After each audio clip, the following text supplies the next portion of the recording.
Listening instructions. The listening test is about 30 minutes long and audio will be played once. There are 4 parts to the listening test. You will be given 10 minutes after the completion of the test to transfer answers to an answer sheet. Each part contains 10 questions with a total of 40 questions. Part 1. You will hear a man phoning to find out about some children's engineering workshops. First, you have some time to look at questions 1 to 3.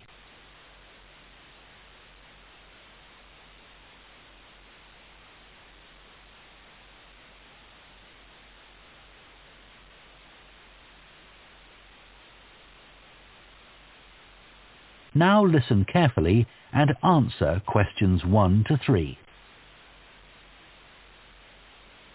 Hello, Children's Engineering Workshops. Oh, hello. I wanted some information about the workshops in the school holidays. Sure. I have 2 daughters who are interested. The younger one's Lydia. She's 4. Do you take children as young as that? Yes, our Tiny Engineers Workshop is for 4 to 5-year-olds. What sorts of activities do they do? All sorts. For example, they work together to design a special cover that goes round an egg, so that when it's inside, they can drop it from a height and it doesn't break. Well, sometimes it does break, but that's part of the fun. Right. And Lydia loves building things. Is there any opportunity for her to do that? Well, they have a competition to see who can make the highest tower. You'd be amazed how high they can go. Right. But they're learning all the time as well as having fun. For example, one thing they do is to design and build a car that's attached to a balloon, and the force of the air in that actually powers the car and makes it move along. They go really fast too. Okay, well, all this sounds perfect. Before you hear the rest of the conversation, you have some time to look at questions 4 to 10.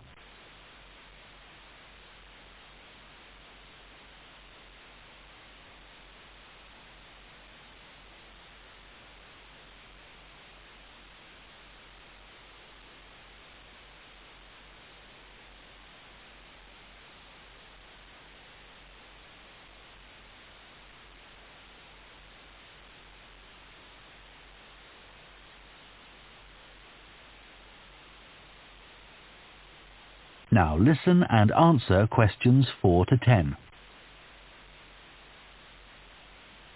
Now, Carly, that's my older daughter, has just had her 7th birthday. So, presumably, she'd be in a different group. Yes, she'd be in the Junior Engineers. That's for children from 6 to 8. And do they do the same sorts of activities? Some are the same, but a bit more advanced. So they work out how to build model vehicles, things like cars and trucks, but also how to construct animals using the same sorts of material and technique. And then they learn how they can program them and make them move. So they learn a bit of coding? They do. They pick it up really quickly. We're there to help if they need it, but they learn from one another too. Right. And do they have competitions too? Yes. With the Junior Engineers, it's to use recycled materials like card and wood to build a bridge. And the longest one gets a prize. That sounds fun. I wouldn't mind doing that myself. Then they have something a bit different, which is to think up an idea for a 5-minute movie and then film it, using special animation software. You'd be amazed what they come up with. And of course, that's something they can put on their phone and take home to show all their friends. Exactly. And then they also build a robot in the shape of a human, and they decorate it and program it so that it can move its arms and legs. Perfect. So, is it the same price as the Tiny Engineers? It's just a bit more. £50 for the 5 weeks. And are the classes on a Monday too? They used to be, but we found it didn't give our staff enough time to clear up after the first workshop, so we moved them to Wednesdays. The classes are held in the morning from 10 to 11. Okay, that's better for me, actually. And what about the location? Where exactly are the workshops held? They're in Building 10A. There's a big sign on the door. You can't miss it. And that's in Fradston Industrial Estate. Sorry? Fradston. That's F-R-A-D-S-T-O-N-E.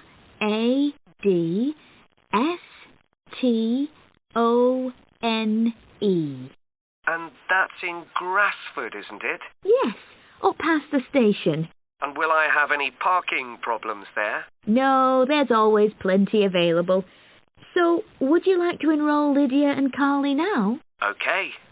So, can I have your full name? That is the end of Part 1. You now have half a minute to check your answers to Part 1.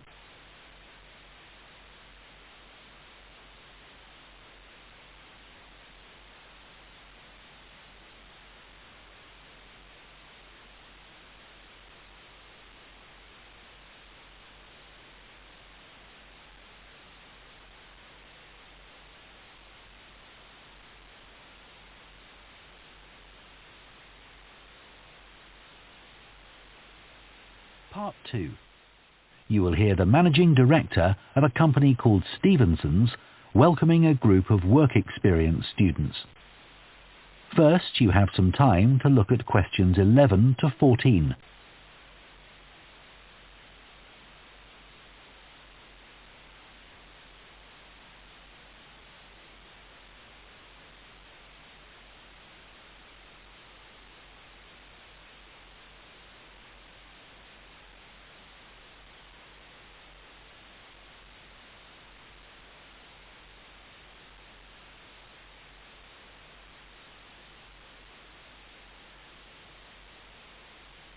Now listen carefully and answer questions 11 to 14. Good morning everyone and welcome to Stevenson's, one of the country's major manufacturers of metal goods. Thank you for choosing us for your 2 weeks of work experience. My name is Julia Simmons and since the beginning of this year I've been the Managing Director. Stevenson's is quite an old company. Like me, the founder, Ronald Stevenson, went into the steel industry when he left school. That was in 1923. He set up this company when he finished his apprenticeship in 1926, although he actually started making plans 2 years earlier in 1924. He was a very determined young man. Stevenson's long-term plan was to manufacture components for the machine tools industry, although in fact that never came about, and for the automotive industry, that is cars and lorries. However, there was a delay of 5 years before that happened, because shortly before the company went into production, Stevenson was given the opportunity to make goods for hospitals and other players in the healthcare industry. So that's what we did for the first 5 years. Over the years, we've expanded the premises considerably. We were lucky that the site is big enough, so moving to a new location has never been necessary. However, the layout is far from ideal for modern machinery and production methods, so we intend to carry out major refurbishment of this site over the next 5 years. I'd better give you some idea of what you'll be doing during your 2 weeks with us, so you know what to expect. Most mornings you'll have a presentation from one of the managers to learn about their department, starting this morning with research and development. And you'll all spend some time in each department, observing what's going on and talking to people, as long as you don't stop them from doing their work altogether. In the past, a teacher from your school has come in at the end of each week to find out how the group were getting on, but your school isn't able to arrange that this year. Before you hear the rest of the talk, you have some time to look at questions 15 to 20.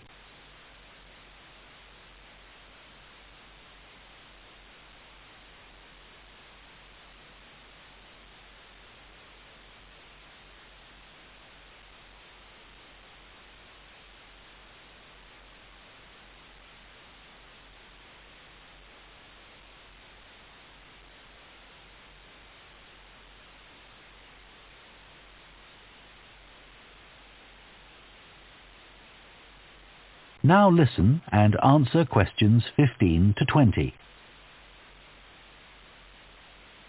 OK, now I'll briefly help you to orientate yourselves around the site. As you can see, we're in the reception area, which we try to make attractive and welcoming to visitors. There's a corridor running left from here, and if you go along that, the door facing you at the end is the entrance to the coffee room. This looks out onto the main road on one side and some trees on the other, and that'll be where you meet each morning. The factory is the very big room on the far side of the site. Next to it is the warehouse, which can be accessed by lorries going up the road to the turning area at the end.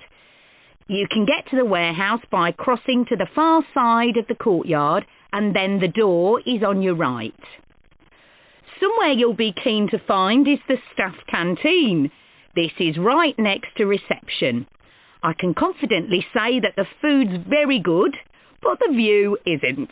The windows on one side look onto a corridor and courtyard, which aren't very attractive at all, and on the other onto the access road, which isn't much better. You'll be using the meeting room quite often, and you'll find it by walking along the corridor to the left of the courtyard and continuing along it to the end. The meeting room is the last one on the right, and I'm afraid there's no natural daylight in the room. Then you'll need to know where some of the offices are. The Human Resources Department is at the front of this building. So you head to the left along the corridor from reception, and it's the second room you come to. It looks out onto the main road. And finally, the boardroom, where you'll be meeting sometimes. That has quite a pleasant view, as it looks out onto the trees. Go along the corridor past the courtyard, right to the end. The boardroom is on the left, next to the factory. OK, now, are there any questions before we move? That is the end of part 2. You now have half a minute to check your answers to part 2.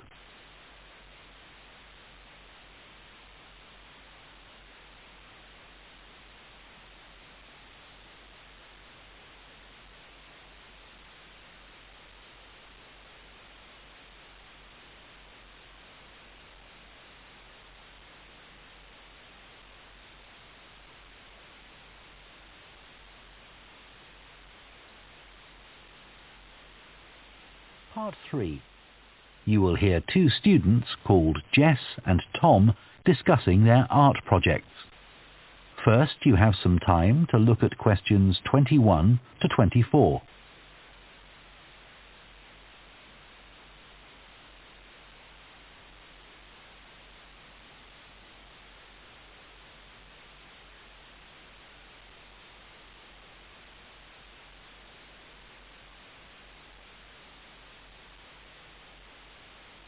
Now listen carefully and answer questions 21 to 24.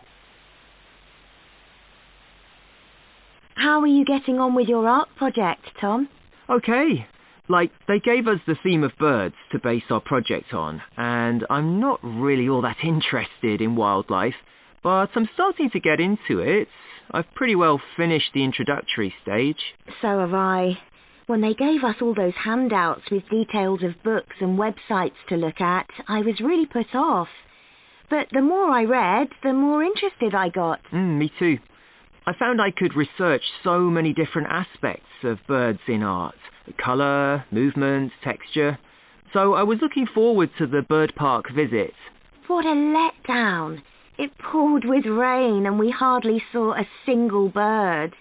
Much less use than the trip to the Natural History Museum. Yeah. I liked all the stuff about evolution there. The workshop sessions with Dr. Fletcher were good too, especially the brainstorming sessions. I missed those because I was ill. I wish we could have seen the projects last year's students did. I suppose they want us to do our own thing, not copy. Have you drafted your proposal yet? Yes, but I haven't handed it in. I need to amend some parts. I've realised the notes from my research are almost all just descriptions.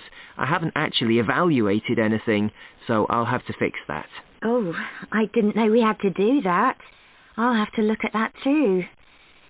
Did you do a timeline for the project? Yes, and a mind map. Yeah, so did I. I quite enjoyed that. But it was hard having to explain the basis for my decisions in my action plan. What? You know, give a rationale. I didn't realise we had to do that. Okay, I can add it now.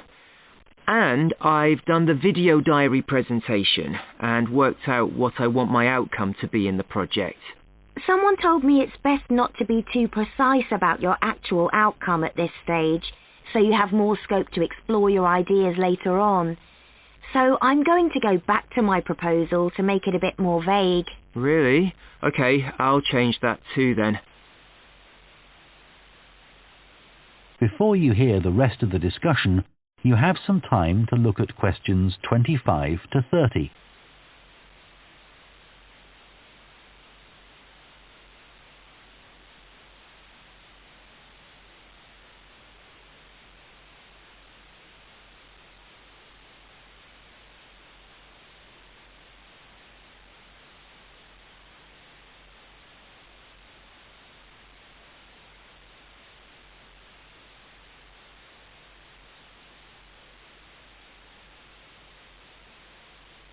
Now listen and answer questions 25 to 30.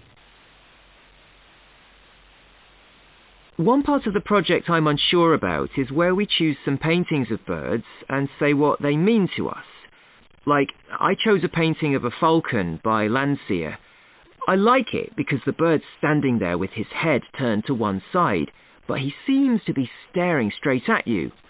But I can't just say it's a bit scary, can I? You could talk about the possible danger suggested by the bird's look. Oh, okay. There's a picture of a fishhawk by Audubon I like. It's swooping over the water with a fish in its talons, and with great black wings which take up most of the picture. So you could discuss it in relation to predators and food chains? Well, actually, I think I'll concentrate on the impression of rapid motion it gives. Right. Do you know that picture of a kingfisher by Van Gogh? It's perching on a reed growing near a stream. Yes, it's got these beautiful blue and red and black shades. I've actually chosen it because I saw a real kingfisher once when I was little. I was out walking with my grandfather, and I've never forgotten it. Oh, so we can use a personal link? Sure. Okay. There's a portrait called William Wells. I can't remember the artist, but it's a middle-aged man who's just shot a bird, and his expression and the way he's holding the bird in his hand suggests he's not sure about what he's done. To me, it's about how ambiguous people are in the way they exploit the natural world. Interesting. There's Gauguin's picture, Vira Mati. He did it in Tahiti. It's a woman with a white bird behind her that is eating a lizard. And what I'm interested in is what idea this bird refers to. Apparently, it's a reference to the never-ending cycle of existence. Wow. I chose a portrait of a little boy, Giovanni de' Medici. He's holding a tiny bird in one fist. I like the way he's holding it carefully so he doesn't hurt it. Oh, right. That is the end of part 3. You now have half a minute to check your answers to part 3.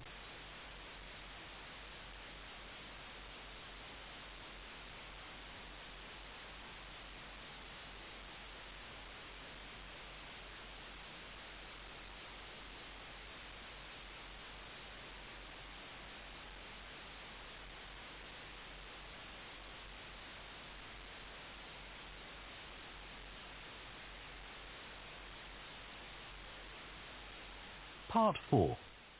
You will hear a professor of philosophy giving a talk on the ancient philosophy of Stoicism. First, you have some time to look at questions 31 to 40.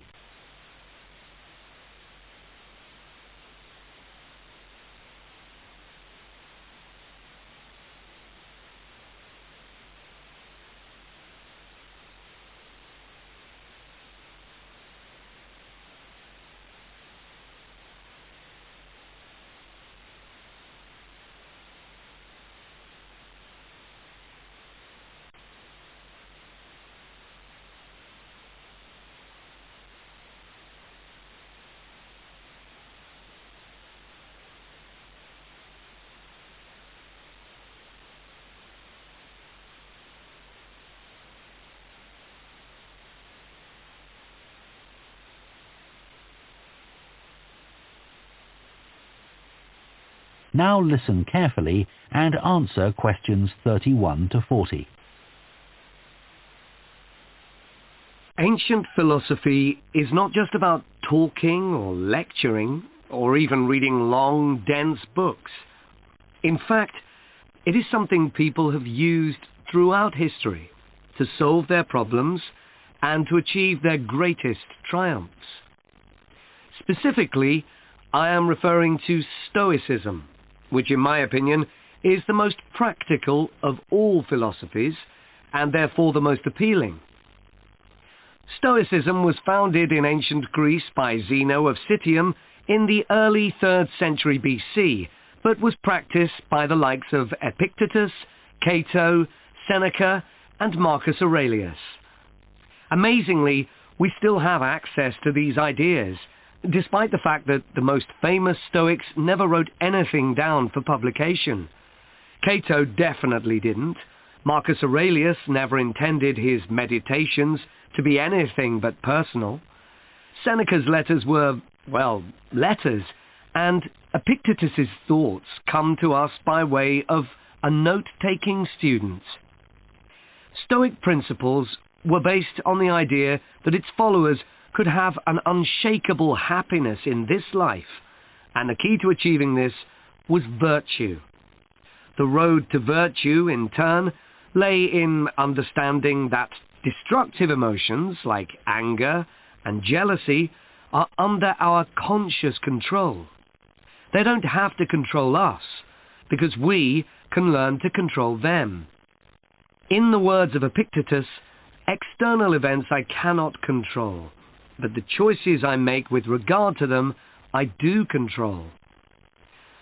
The modern-day philosopher and writer Nassim Nicholas Taleb defines a Stoic as someone who has a different perspective on experiences which most of us would see as wholly negative. A Stoic transforms fear into caution, pain into transformation, mistakes into initiation, and desire into undertaking. Using this definition as a model, we can see that throughout the centuries, Stoicism has been practiced in more recent history by kings, presidents, artists, writers, and entrepreneurs.